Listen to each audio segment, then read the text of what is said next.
Welcome to Newt's World Podcast on the iHeart Podcast Network. The Trump administration has an interesting plan to provide Cold War-era plutonium to nuclear power plants. Fact is, we have a great surplus of plutonium developed during the Cold War when we had many, many more rockets than we have today. That surplus is available, and the administration is looking at the idea of converting it from nuclear warheads to companies that actually want to use it to fuel nuclear power plants. The Energy Department has more than 50 tons of surplus plutonium left over from nuclear weapons programs, and the agency previously planned to dilute and bury the material. But if it's worked this way, it'll become the first time the U.S. government has made weapons-grade plutonium available for private companies in order to provide power to the economy. On Tuesday, the Energy Department said it selected 5 companies to enter into advanced negotiations to potentially receive surplus plutonium. Some people have criticized, Democrats in particular, and some non-proliferation experts, who argue that the plutonium can be used to create nuclear weapons. But if it is disposed of correctly, and if it is distributed in such a way that it's no longer useful, then frankly, it becomes a very, very useful fuel, and it really economically would be very helpful. I should also point out that one of my favorite people, Jared Isaacman, the administrator at NASA, has warned that a Chinese crewed mission around the moon could come in 2027. Isaacman's warning that the Chinese are serious, they're methodical. Isaacman warned that the next people to orbit the moon would be from China. China, however, has not publicly announced a plan for such a mission. In a keynote speech, Isaacman said, quote, "The next time the world tunes in to watch astronauts fly around the moon, which will likely be sometime in 2027, they will be taikonauts, and America will no longer be the exclusive power to send humans into the lunar environment." So far, all the crewed missions to fly around, orbit, or land on the moon have been flown by NASA in the 9 Apollo missions from 1968 to 72, and in Artemis II, which just flew this year. All the astronauts on the mission, except for Canadian Space Agency astronaut Jeremy Hansen on Artemis II, have been Americans. Coming up, I'm joined by Dan Doyle, president of Reliance Well Services and Arena Resources, and author of the new book of Roughnecks and Riches, a startup in the Great American Fracking Boom. He's going to talk about the massive risk he took during the financial crisis when he bet everything on the fracking industry. That's next.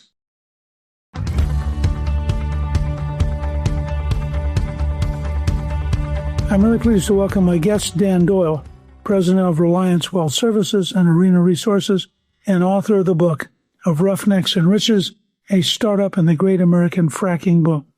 Dan, welcome, and thank you for joining me on Newt's World. Pleasure to be here. It's a real thrill to meet you and to be on your show as well. Unlike a lot of people who are think tanks and write about what they think it might be, you actually did it, and you're right out there in the middle of it. You started your company in 2009, just as the country was coming out of a financial crisis. A lot of people back then were looking to hide and be stable. You decided to go ahead and just jump in to fracking. I'm curious, how did you get to that point in your life where you were comfortable taking a risk on that scale? Really, the best way to classify it is just stupidity, because in hindsight, what had happened is oil prices in 2008, in July of 2008, had run up to about, I think it was $147 a barrel. So inflation adjusted, I don't know, what would that be now? $250 a barrel? Right today, we're at 89. I wanted to get back in. I had left the industry for a while and kind of forced out as a young guy down in Texas, and just went into a long, protracted decline. And I had moved on to a different industry, and I'd started an entirely different company. I actually had an equipment rental company, and wanted to get back in. And I thought, okay, this is the opportunity. Everyone's working. I'll do this now. And that began a series of missteps and misadventures and a lot of fumbles, some tough times, but a year and a half later or so, kind of got through it. Did you always have an interest in the oil industry? I did. My background was, as a kid growing up in Erie, Pennsylvania, I was at the University of Pittsburgh, kind of fumbling around, taking English classes, economics classes, really didn't know. I mean, back then, college was cheap enough. You could kind of figure it out as you went. My father and a good friend of his, they weren't rich men. I was one of 7 kids, all of us a year apart, but they decided they wanted to get in the oil business. So they cobbed together some money and went out and drilled a shallow well in northwestern Pennsylvania.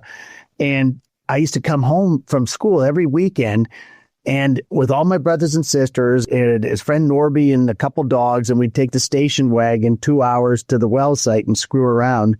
And I just kind of caught the fever, you know. I thought it's legal and it's kind of like treasure hunting. So I went back to Pittsburgh and changed up my major to geology and kind of did a sprint. And when I got out, started raising money for wells in Pennsylvania, then ultimately in Texas. I get the impression just about the oil and gas industry in general, that there's a certain almost cowboy quality to it, that if you catch the rhythm, it's a way of life.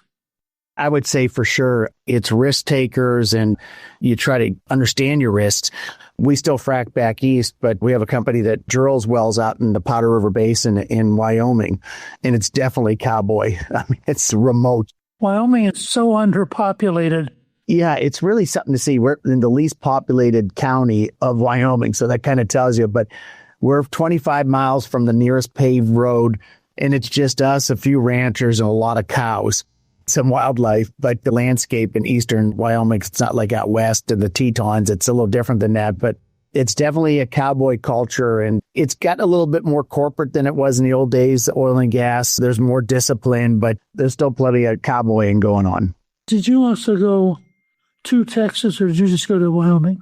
When I was a young guy, I was down in Texas working, and I moved down to Abilene. Some guys in the steel business were selling line to the steel business, and they had some extra money. And I was just a 23, 24-year-old kid. And they go, hey, why don't you go down there and drill some bigger wells? So I went down and we're drilling wells kind of in the Abilene area. But then we hit a downturn and it just didn't recover, you know, it didn't recover. So this was decades ago, waited around, and I don't know. I was wondering what I'm going to do because there's no hiring. Nobody wanted to drill. It was just a really long, protracted downturn in the 80s that went into the 90s. I had a friend that was making commercials up in Pittsburgh. I moved back to the Pittsburgh area. He gave me work, and I thought maybe I could do this. And I ended up going to graduate film school at New York University, which is a real detour. Got out of that and kicked around in the movie business for a while, and then started a company up, a rental company, and it got big enough for me to sell it and start fracking, initially Pennsylvania, but ultimately all through Appalachia in the mid-states, then headed out west where we drill our own wells. I have to ask you a childish thing. Have you seen Landman? I've seen a couple of the episodes, sure. So what do you think? You know, well, it's entertaining. Some of it's actually pretty close, but some of it, there's a bit of a departure from, you know, how it really goes. But Billy Bob is not a landman. Billy Bob is an ops manager, but landman sounds better. He's right. The first episode where there's the well-meaning, environmentally conscious attorney kind of schooling on her, you know, what fossil fuels really mean. It's not just, oh, it's gas at a gas pump. It's everything, you know. I enjoy stuff. I enjoy a little truth-telling like anybody, you know, so good to see that. It's just fun. So what would a real landman be? Landman is somebody that goes out and leases land, works with ranchers or farmers or whoever the landowners are, trying to pick up the mineral interest. They're the frontline people. They put it all together because you need to acquire huge tracts of land, and it's got to be contiguous. And, you know, you got to work with the state, with the federal government, with fee owners, and, you know, private owners. It's a labyrinth. We have 2 that are working with us, and you need it. You need every bit of it. So that's their specialty? That's all they do. Yeah, just go make deals. It's one of those things that I just couldn't help myself. But now I want to go back to your life, because I think one of the things people don't realize, you know, there's a period there where we talked about peak oil, and where a very famous expert had basically said, I think his name was King Hubbard, had basically said, look, there's a limited amount of oil on the entire planet. We're eventually going to run out. And this was for the elites. They really accepted that. And then along comes, I believe it's a Greek immigrant working with the U.S. government, developing the capacity for fracking and for horizontal pipe laying in such a way that suddenly you can connect what were not profitable in the past but become profitable. Now, it seems to me, if I understand your story, you're really right there at this truly remarkable breakthrough, which changes the entire projection of oil in the world.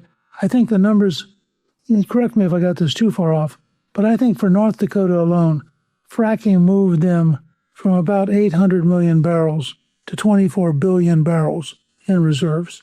Because suddenly you could reach all this really small pockets that historically it didn't pay you to try to drill down to find them. When you first heard this idea, since you were already in the business, what was your reaction?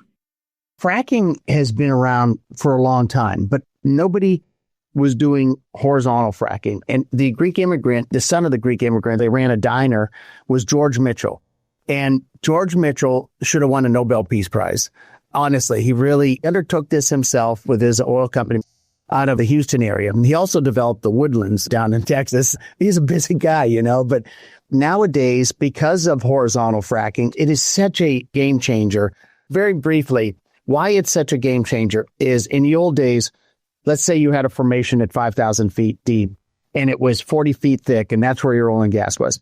What you would do is you drill a vertical hole and you would expose 40 feet of oil and gas reserves.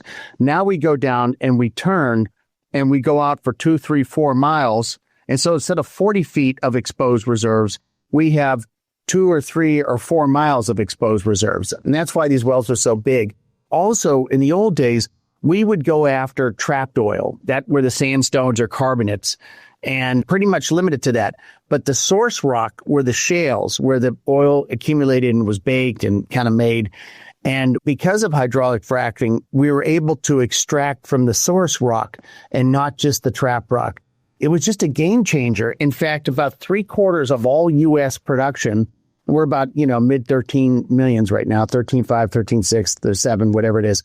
3/4 of that is due to fracking. If we didn't have this, or if all states behaved like New York, and I, write articles, they show up here and there about the craziness of New York, because I was there when they said no. We actually still frack in New York. We're probably the only company. There's a couple little guys, but we're one of the few that frack in New York under certain circumstances.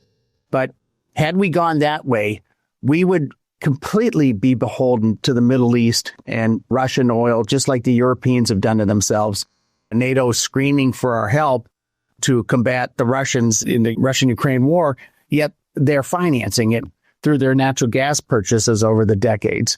And they won't drill for their own natural gas all throughout continental Europe. But the governments there, like New York, won't allow it, so they buy it elsewhere. And in this case, mostly the history has been from Russia. That's starting to change some. But isn't it crazy that we've got to go spend all our tax dollars to buy weapons, to ship weapons over, and the Europeans have been funding the Russian government to wage war on one of their neighbors. When we come back, we're going to discuss why fracking became one of the most divisive issues in America and why Dan says many people misunderstand both the industry and the people behind it.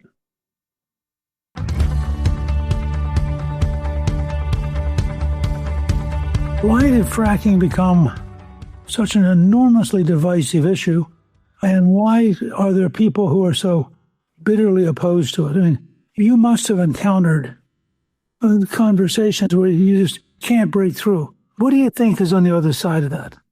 Disingenuousness, really plain and simple. When it first came out, horizontal fracking, it wasn't this groundswell of opposition. And then there were a couple documentaries, I think they're called Gasland. And in the first one, he captures gas from a sink. A guy lights it on fire and, oh my God, look at this, it's from the wells. I don't know what was ultimately decided there, but that's a long time occurring matter in Pennsylvania shallow wells. Biogenic decay is methane. It's just something that the earth creates, swamps, all the biogenic decay, and ocean floors and all the methane releasing that goes on. So it was disingenuousness and kind of caught the eyes of celebrities, and we're a celebrity culture. And then the guy makes another one, a follow-up. He can't get his shot, so he pipes in natural gas and he fakes it. And he discredits himself. And it was funded by the Park Foundation out of Ithaca area, Cornell area. And those kids are fighting each other because one side's liberal, one side's conservative, but they're spending money not in the intent of the original trust. They're funding these propaganda films. And so it's just a shame. I saw another one that the actor Mark Ruffalo funded, and I thought, this is ridiculous. You can get anyone to say anything. And so anyways, it starts this whole movement. It's starting to relax a little bit now because the data center guys out of Silicon Valley, absolutely need natural gas.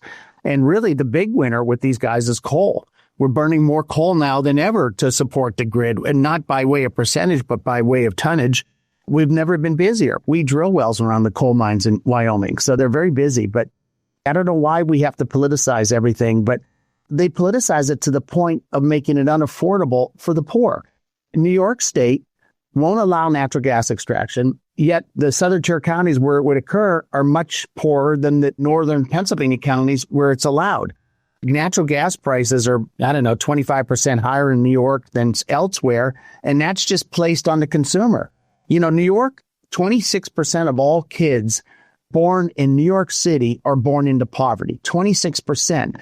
And New York has billions of recoverable dollars from allowing shale extraction, but they won't allow it. Their electricity prices, I believe, are about 40% higher than the national average. It's just a tax on the poor. It doesn't do anything for the environment, absolutely nothing. They want to push renewables. Renewables, for all the money spent, the needle has not been moved. I mean, there's more energy produced from renewables, but the truth is they have not increased their foothold relative to other forms of energy like nuclear and fossil fuels. So it doesn't really work. It doesn't work. Solar does not work in New York State. Maybe it's a great idea in Arizona, but it's not a great idea everywhere. And they want these all of the above classification for energy. That's not really the way it should be. It should be where it makes sense. And so, you can tell I'm a little fired up about this because it's so dishonest to put renewables out there as this savior of the planet. And the truth about it is it's a passive system. And if it's going to turn active, you need battery backup. Oil and gas, you can throw it in a pot. It'll store just fine. But you can't do that with sun and wind. So you've got to create battery. And battery production is probably one of the most toxic industrial activities on planet Earth.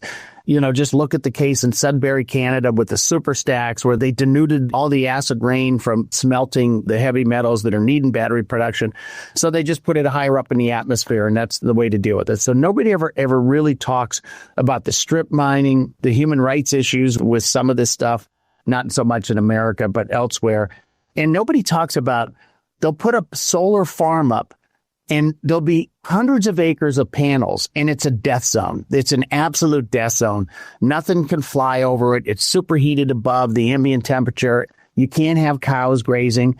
And if you go up to an oil well, there's a pump jack with a fence around it that takes, a plot. You put fencing up, because you don't want anything to get hurt.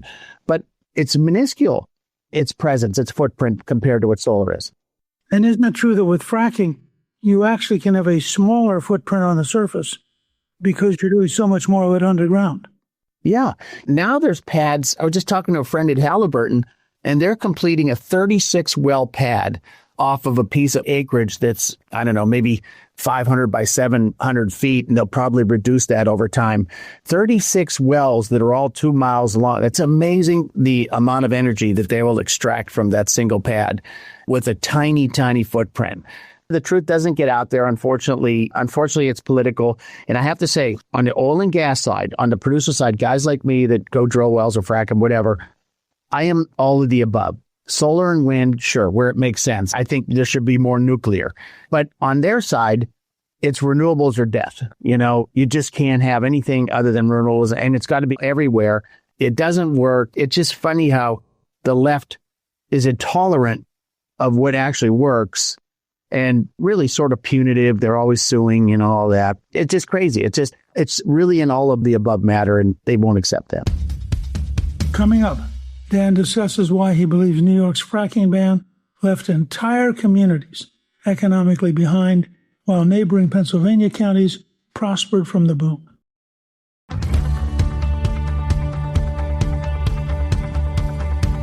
New York to me is the most fascinating, I guess because I was born in Pennsylvania, and you think to yourself, You go up just north of State College, and there's this invisible line.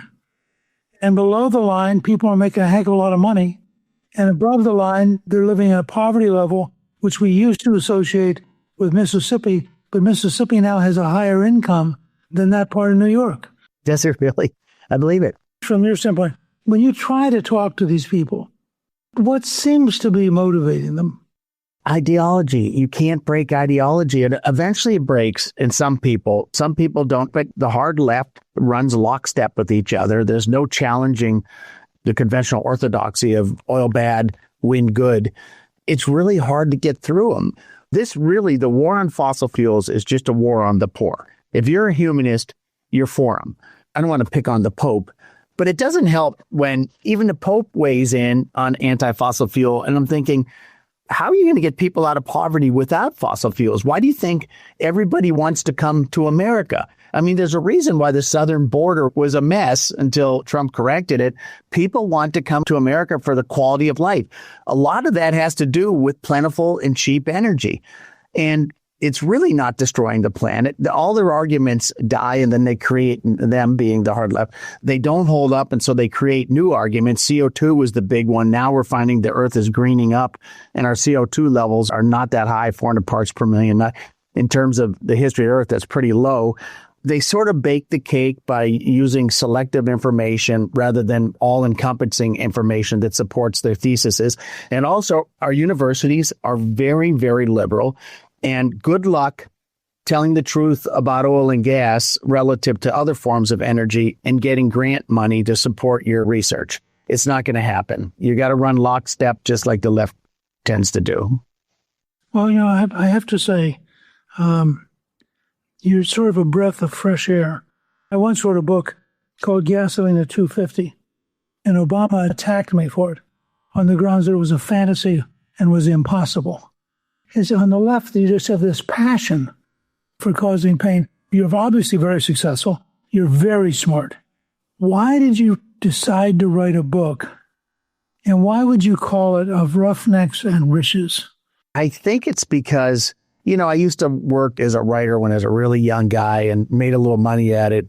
And then thank God stopped. I know you've written a lot of books, Mr. Speaker, but it's really torment. Really, it's not the writing them. It's what the hell do you do with it afterwards? Anyways, it was so crazy of a startup. I didn't know what I was doing. And I had these partners that were kind of insane. And we hired a truck builder that pulled a knife on me after I gave him $250,000 in a trailer in Oklahoma. And it was just one thing after another. I mean, the Attorney General's office showing up at my house for stuff that I wasn't doing, but partners were. And it was one crazy episode after another. And I thought, you know what? This is a book. And so I was taking notes, and finally I got a little time to write it. And a good friend of mine had another friend that was an agent in D.C.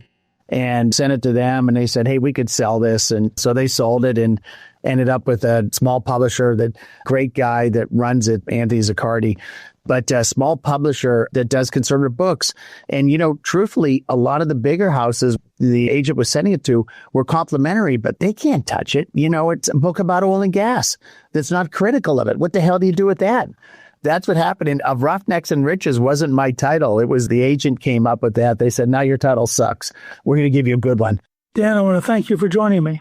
And your new book, Of Roughnecks and Riches, a startup in the Great American Fracking Boom, is available now on Amazon and in bookstores everywhere.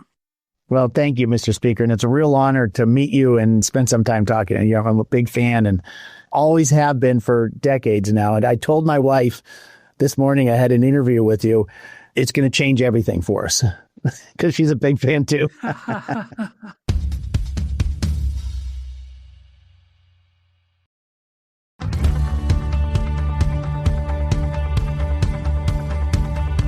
And now, I'm pleased to introduce a new segment in Its World where I answer listeners' questions.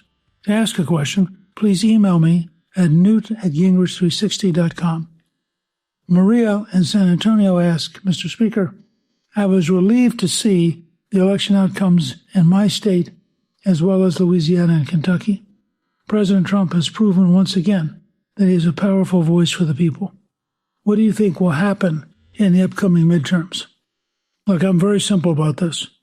If the president can find a way to get the price of gasoline down below in the $3.50 range, the Republicans are going to win a decisive, historic election. But if people go into Labor Day and gasoline is still very, very expensive and people are very angry, then Republicans are probably going to lose, even though on issue after issue, the Republicans are stronger than the Democrats. So it's very, very important that the administration find a way to get the Strait of Hormuz opened up enough that the price of oil has started to come down. I look forward to hearing from you. To ask a question, please email me at newt@gingrich360.com. Thank you to my guest, Dan Doyle. Newt's World is produced by Gingrich 360 and iHeartMedia. Our executive producer is Garnsey Sloan. Our researcher is Rachel Peterson. Special thanks to the team at Gingrich 360. If you've been enjoying Newt's World, I hope you'll go to Apple Podcasts and both rate us with 5 stars and give us a review so others can learn what it's all about. Join me on Substack at Gingrich360.net. I'm Newt Gingrich. This is Newt's World.